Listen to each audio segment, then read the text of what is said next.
Alhamdulillahi Rabbil Alamin. Wa bihi nasta'inu ala umurid dunya waddin. Ashhadu an la ilaha illallah. Wa ashhadu anna Muhammadan abduhu wa rasuluh. Allahumma salli ala Sayyidina Muhammad wa ala alihi wa sahbihi ajma'in. Amma ba'd. Faqad qala Allah subhanahu wa ta'ala fi kitabil karim. Bismillahirrahmanirrahim. Ya ayyuhalladzina amanu taqullaha haqqa tuqatih wa la tamutunna illa wa antum muslimun. Wahai orang-orang yang beriman, bertakwalah kalian kepada Allah dengan sebenar-benarnya takwa, dan janganlah kalian mati kecuali dalam keadaan beragama Islam. Wa qala idzan bismillahirrahmanirrahim. Ya ayyuhalladzina amanu udkhulu fis silmi kaffatan wa la tattabi'u khutuwatis syaitan innahu lakum adu mubin. Wahai orang-orang yang beriman, masuklah engkau ke dalam Islam secara sempurna, dan janganlah engkau ikuti langkah-langkah setan, karena sesungguhnya setan itu musuh yang nyata bagi kalian. Wa qala idzan bismillahirrahmanirrahim. Innallaha wa malaikatahu yusalluna 'alan nabi. Ya ayyuhalladzina amanu sallu 'alaihi wa sallimu taslima. Sesungguhnya Allah dan para malaikatnya bersalawat kepada Rasulullah Muhammad sallallahu alaihi wasallam. Maka wahai orang-orang yang beriman, bersalawatlah kalian kepada Rasulullah dengan sebaik-baik salawat. Shadaqallahul adzim. Maha benar Allah dengan segala firman-Nya. Ma'asyiral muslimin, sidang jamaah salat Jumat yang insya Allah dimuliakan dan dirahmati oleh Allah Subhanahu wa taala. Kurang lebih 1400 tahun yang lalu di Mekah, masyarakatnya menyembah 4 Tuhan. Wanita tidak ada harkat dan martabatnya. Judi, khamar menjadi kebiasaan. Tidak mengenal mandi junub. Kehidupan bermasyarakat ada yang sebut sistem perbudakan. Lahirlah seorang manusia yang berdakwah tanpa pernah membentuk tim sukses. Tidak pernah didukung dan ditopang oleh beberapa partai.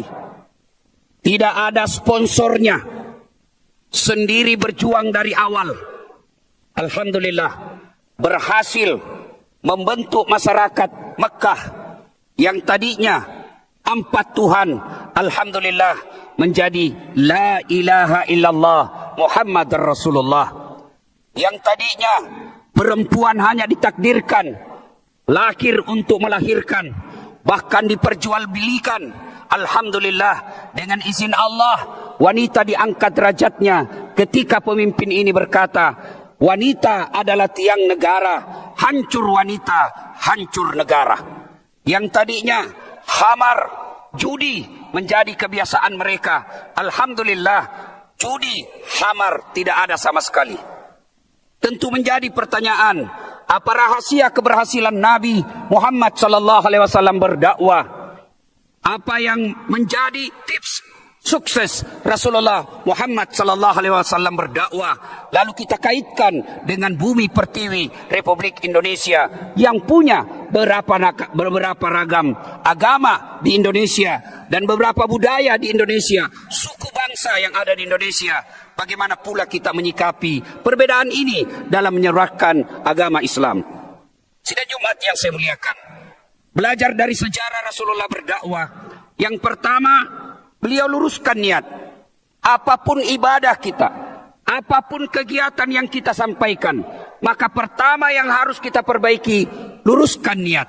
Itulah sebabnya dalam setiap solat 5 waktu kita membaca doa iftitah, inna solati wa nusuki wa mahyaya wa mamati lillahi rabbil alamin. Apapun yang kita kerjakan, apapun aktivitas kita, maka segalanya ditujukan lillahi rabbil alamin. Apabila ada seorang dai, penceramah, mubalik yang niatnya hanya mencari popularitas, yang niatnya hanya mencari duniawi semata, yang niatnya hanya mencari muka sama pemerintah, maka pasti dia akan lelah dan tidak akan ada faedah yang dia akan dapatnya kecuali faedah dunia semata. Seorang mubalik ketika beramar ma'ruf nahi mungkar, mendapati rintangan dan tantangan, kembali kepada Rasulullah Muhammad SAW. Ada mubalik yang merasa capek setelah dibuli, merasa capek ketika dia dihina, lalu dia berhenti berdakwah, sesungguhnya niatnya dalam dakwah ini masih lemah. Rasulullah sallallahu alaihi wasallam bukan cuma dibuli, bukan cuma dihina, beberapa kali ingin dibunuh, bahkan disiasati, bahkan dihina, bukan secara mental saja, secara fisik. Dan puncak penghinaan orang Makkah pada saat itu adalah diusir dari tanah kelahirannya. Dan siapa yang mengusirnya? Bukan orang lain. Siapa? Pamannya sendiri. Tapi buka sejarah perjalanan dakwah Nabi. Apakah Nabi pernah stres? Apakah Nabi pernah menyatakan galau? Apakah Nabi pernah mengatakan berhenti saya jadi pendakwah? Maka saudaraku, kita adalah semua wakil-wakil Rasulullah di muka bumi ini. Sampaikan dakwah. Dakwah tidak berarti harus di mimbar. Dakwah tidak harus berarti penceramah. Dakwah minimal buat kita. Jadikan diri kita sebagai Islam yang rahmatan lil alamin. Kalian mahasiswa, jadikanlah profesimu sebagai mahasiswa, utusan dan wakil Rasulullah di muka bumi ini. Kalian seorang pejabat, tunjukkan begini loh orang Islam ketika dia menjadi pejabat. Ketika kalian menjadi pedagang, jadilah pedagang yang mendakwakan Islam dengan profesi dakwanya melalui perdagangan. Luruskan niat. Dan orang yang lurus niatnya dalam dakwah, dipenjara, dihina, dimaki, malah dia semakin senang. Sebab apa? Seluruh rintangan, tantangan yang dihadapinya akan membuat dirinya bangga. Karena itu adalah semakin memperbanyak amal dan kemuliaan di sisi Allah Subhanahu wa ta'ala. Yang kedua, Rasulullah sukses karena ditopang oleh 4 sahabat pilihan. Kita mendengar dengan istilah Khulafaur Rasyidin. Kita kenal beliau-beliau ini manusia mulia. Yang kita kenal kemudian dalam sejarah kepemimpinan Islam disebut khalifah. Ada Abu Bakar Siddiq, sahabat Rasulullah yang sangat arif dan bijaksana, selalu memberikan pertimbangan-pertimbangan dalam kearifan. Ada kemudian Umar bin Khattab yang kita kenal, yang Rasulullah sendiri kemudian memberinya gelar Al-Faruq, yang pasti memberikan yang hak adalah hak, yang batil adalah batil. Dia tunjukkan bahwa salah, benar. Kemudian ada Utsman bin Affan, pengusaha. Waktu itu adalah pengusaha sukses di Madinah. Tapi usahanya, keuntungannya, bisnisnya untuk menopang dakwanya Rasulullah Muhammad sallallahu alaihi wasallam. Dan yang keempat, ada Ali bin Abi Thalib, tokoh muda yang cerdas, brilian. Bahkan sampai penghargaan Rasulullah mengatakan, seluruh sahabatku yang paling cerdas di antara kalian adalah Ali bin Abi Thalib. Apa makna yang bisa kita hadirkan sekarang ini? Artinya, dakwah tidak akan sukses kalau kita tidak bersinergi. Maka saudara-saudaraku, sinergi ini yang kita sebut kemudian dalam sila Pancasila adalah persatuan Indonesia. Mari mengambil bagian-bagian dalam dakwah. Dalam dakwah di mimbar ada saudara kita yang khusus memelihara ketajaman ekonomi umat Islam. Ada orang Islam yang mengambil bagian-bagian dakwah mengajarkan siasah, politik. Ada umat Islam, ada dai yang mengajarkan sistem-sistem pemerintahan. Ada umat Islam yang kita pakai, kita temani untuk menguatkan dakwah, yaitu orang pengusaha. Maka keliru ketika kita berdakwah tidak bersinergi. Sinergi yang saya maksudkan di sini, ulama bersahabat dengan polisi, polisi melindungi ulama, ulama mendoakan tentara, tentara mengayomi ulama, membantu ulama dalam berdakwah.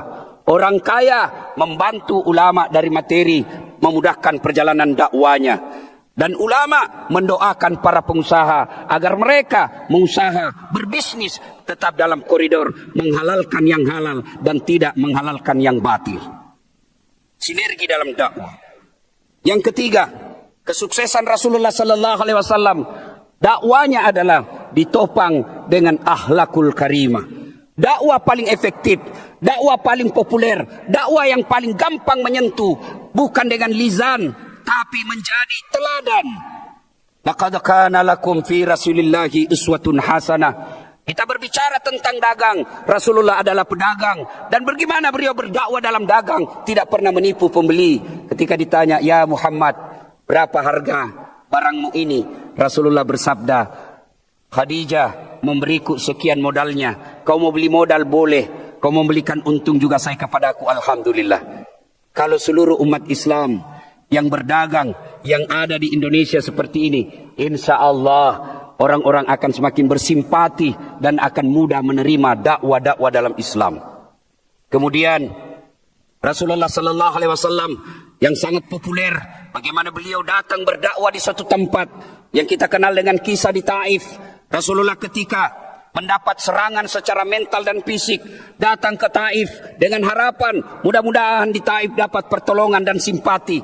Ternyata apa sikap orang-orang Taif pada saat itu? Melempari Muhammad. Siapa yang melempari Muhammad? Bukan orang-orang dewasa, diteror secara mental. Siapa yang mengusir dan melempari Muhammad pada saat itu? Anak-anak remaja yang tentu dampak psikologisnya lebih berat daripada kita dilempari sesama besar kita. Tapi ini anak-anak remaja yang melempari Nabi. Lalu datang malaikat Jibril menawarkan bantuan. Ya Muhammad, sudah keterlaluan orang-orang Taif ini. Allah mengutus kepadaku. Allah mengutus saya kepadamu. Berdoa kau Muhammad, aku hancurkan mereka. Kira-kira kalau saya, Das'ad, sudah keterlaluan ini orang. Ada tentara ini satu batalion. Bagaimana Das'ad? Hancurkan. Tapi Rasulullah tidak. Rasulullah meresponnya, ya Jibril, kalau Allah ingin mendengarkan doaku kali ini, aku memohon kepada Allah, rahmati mereka, berikan mereka hidayah. Mereka memperlakukanku seperti ini karena dia tidak tahu apa yang aku bawa buat mereka. Kalau mereka tidak beriman kepadaku, saya berdoa kepada Allah, mudah-mudahan anaknya nanti, cucunya nanti, generasi yang akan datang akan beriman kepadaku. Subhanallah. Berkat doa Rasulullah ini, apa bisa buktikan di Taif sekarang, tidak satupun manusia yang tidak beriman kepada Rasulullah Muhammad sallallahu alaihi wasallam. Beda Nabi Yunus ketika berdakwah berprasangka buruk, datang ke satu desa. Di satu desa tidak ada yang mengimani, tidak ada yang percaya Nabi Yunus. Kalau bahasanya di Makassar, hai, hancur memang Tommy semua orang ini di kampung ini. Yunus alaihissalam meninggalkan lalu pergi naik perahu, meninggalkan tugasnya karena sangka buruk. Rasulullah tidak pernah. Itulah kenapa Rasulullah disebut rahmatan lil alamin dalam berdakwah. Bagaimana pula sikap Rasulullah Sallallahu Alaihi Wasallam yang diusir dari Makkah, yang mengusirnya adalah keluarganya, pamannya sendiri. Kemudian beliau hijrah ke Madinah, membentuk masyarakat Manadi. Setelah pasukannya gagah perkasa, setelah mendominasi penduduk Makkah pada saat itu di Madinah, kita kenal dengan Fathul Makkah. Bukan pelepasan Makkah, tapi pembebasan. Dibebaskan dari penindasan, dibebaskan dari perbudakan. Rasulullah datang kepada rakyat Makkah pada saat itu. Rasulullah sampaikan pidatonya, ayuhan nas, wahai manusia, siapa yang berlindung dan masuk rumahnya Abu Sofyan, kami lindungi dan kami tidak akan ganggu kalian. Andai saja kita pada saat itu manusia biasa yang datang, bukan Rasulullah, sudah diusir dari kampung, dihina, beberapa kali hendak dibunuh. Lalu kita punya pasukan yang gagah perkasa datang ke kampung itu. Barangkali pidato kita, mana ini semua yang pernah menghina saya? Mana semua ini yang pernah mengusir saya? Mana ini mereka yang pernah menghina saya? Tunjukkan kepalamu semua. Tapi Rasulullah tidak, datang dengan membawa pesan yang rahmatan lil alamin. Maka saya heran, tentu kita heran kalau ada yang merasa punya agama, apalagi mengangkat dirinya, profesinya sebagai dai, tapi menghina, memaki, melecehkan, apalagi sampai menyebarkan kebencian. Tidak pernah dicontohkan Rasulullah Muhammad sallallahu alaihi wasallam. Belajar dari Al-Qur'an, kurang apa bejatnya Firaun, kurang apa maksiatnya Firaun, kurang apa hebatnya Nabi Musa dan Harun dalam berdakwah. Tapi ketika Allah perintahkan Musa untuk mendakwai Fir'aun, Allah tidak perintahkan, Musa kau datang perangi Fir'aun, Musa kau datang maki-maki Fir'aun. Tapi Allah perintahkan, Musa kau datang dakwai Fir'aun dengan kalimat yang baik dan santun. Tentu heran, ada orang baru belajar agama 2-3 bulan, itu pun belajarnya melalui YouTube. Kita masih seagama, kita masih sekiblat, kita masih satu nabi, kita masih sama rukun Islamnya, sama rukun imannya. Mengkafir-kafirkan kita hanya karena beda manhaj, bahkan menghina sesamanya muslim hanya karena beda ustadz favoritnya. Di tengah-tengah keragaman ini, Tidak mungkin Islam bisa sampai dan menyentuh hati kita apabila kita dakwakan tanpa meneladani Rasulullah Muhammad sallallahu alaihi wasallam. Sidang Jumat yang saya muliakan, pada akhirnya kita adalah pewaris para nabi. Kita adalah wakil-wakil Rasulullah dalam melanjutkan dakwah Islam di bumi Nusantara. Tidak mesti di mimbar, tidak mesti di channel YouTube, tidak mesti di masjid-masjid. Berdakwalah, minimal jadikan diri kita sebagai contoh. Jadikan diri kita untuk menjadi wakil menyebarkan agama kita. Tidak mungkin agama lain ingin membuka kitab dan hadis-hadis kita. Tapi agama lain, orang lain akan melihat Islam siapa pribadi dan perlakuan kita. Semoga Allah Subhanahu wa taala memberikan rahmat dan kekuatan kepada kita untuk menjadi Islam yang rahmatan lil alamin. Demikian, semoga ada manfaat. Lebih dan kurangnya mohon dimaafkan. Barakallahu li wa lakum wa izza'il mu'minin. Innahu huwal ghafurur rahim.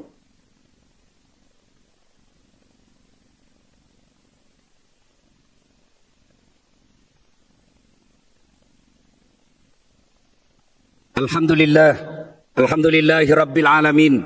Wa bihi nasta'inu ala umurid dunya waddin. Asyhadu an la ilaha illallah wa asyhadu anna Muhammadan abduhu wa rasuluh. Allahumma salli ala Sayyidina Muhammad wa ala alihi wa sahbihi ajma'in. Amma ba'd, fa ibadallah, ittaqullaha haqqa tuqati wa la tamutunna illa wa antum muslimun. Faqad qala Allah subhanahu wa ta'ala fi kitabil karim. Bismillahirrahmanirrahim. Ya ayyuhalladzina amanu dukhulu fis silmi kaffatan wa la tattabi'u khutuwatis syaitan innahu lakum aduwwum mubin. Wa qala aidan bismillahirrahmanirrahim. Innallaha wa malaikatahu yusalluna 'alan nabi. Ya ayyuhalladzina amanu sallu 'alaihi wa sallimu taslima. Sadaqallahul azim. Sidang Jumat yang saya muliakan, mari sejenak kita berdoa kepada Allah Subhanahu wa taala. Mohon izin untuk mengaminkan doa yang kita hajatkan. A'udzubillahi minasyaitonir rajim. Bismillahirrahmanirrahim. Allahumma salli ala Sayyidina Muhammad wa ala ali Sayyidina Muhammad. Allahumma ghafir lil mu'minina wal mu'minat wal muslimina wal muslimat al ahya'i minhum wal amwat innaka sami'un qaribun mujibud da'wat wa kadiyal hajat.